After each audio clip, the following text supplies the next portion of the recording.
बेटा माई के चौखट पर जाके माई से कहता कि हे माई एक बेर बेटा के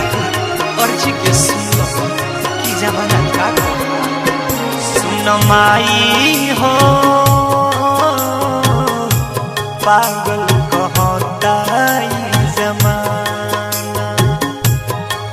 सुन माई हो पागल कहता जमाना मन करे मर जाई चौकट पर तोहरा आई मन करे मर जाई चौकट पर तोहरा आई दुनिया के सुनी सुनी ताना है सुन माई हो पागल कहता आखिर माई कब तक दुख की जिंदगी झेली तहार बेटा कब तक दुनिया के ताना सुन माई एक बेर तू नजर फेर दो माई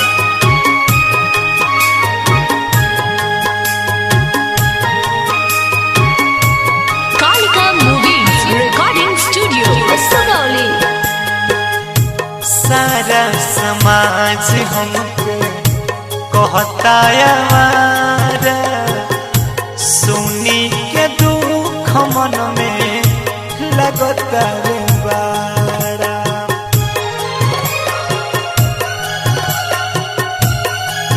ए माई सारा समाज हमके कहता यारा सुनी के दुख मन में लगता रे बारा एक बेर कंठ बसी जई तुमे माई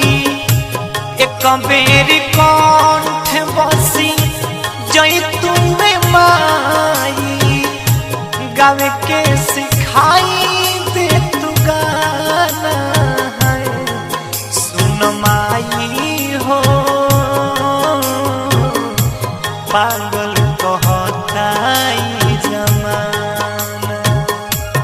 हे माई आखिर कौन ऐसा तू बेटा में कमी दे के भेजी कि पूरा दुनिया पूरा समाज ताना मारता है पागल पागल कह के बुलावता ये दुख से भैया छुटकारा दे पूरे माई बता दे जब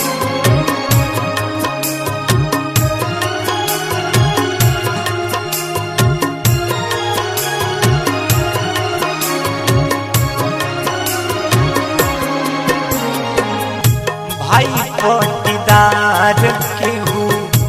कहता नानी कहो तोहरा से मांगो तानी मैया है भी कहो हे भाई आखिर कब तक तोहार बेटा पता न सुनी भाई पटीदार केहू कहता नानी कहो तोहरा से मांगो तानी माई है भी कहो माई बाप के जियारा जुड़ाई तुवे माई बाप के जियारा जुड़ाई तुवे माई उनके से जिंदगी के तराना है सुन माई हो पागल कहता जमाना ए माई बचपन से लेकर आज तो पूरा जीवन तोरा शरण में भजन गाते गाते बिता दिए लेकिन तू आज तो नजर ना कर दे माई आखिर काहे को बेटा को नजर फेर के लाज के बचा लो पागल कहे से बचा लो माई ए पगला के लाज के रखो हमारा में बोला माई कौन बात कमी दुनिया के हर दुख सहतानी हमी।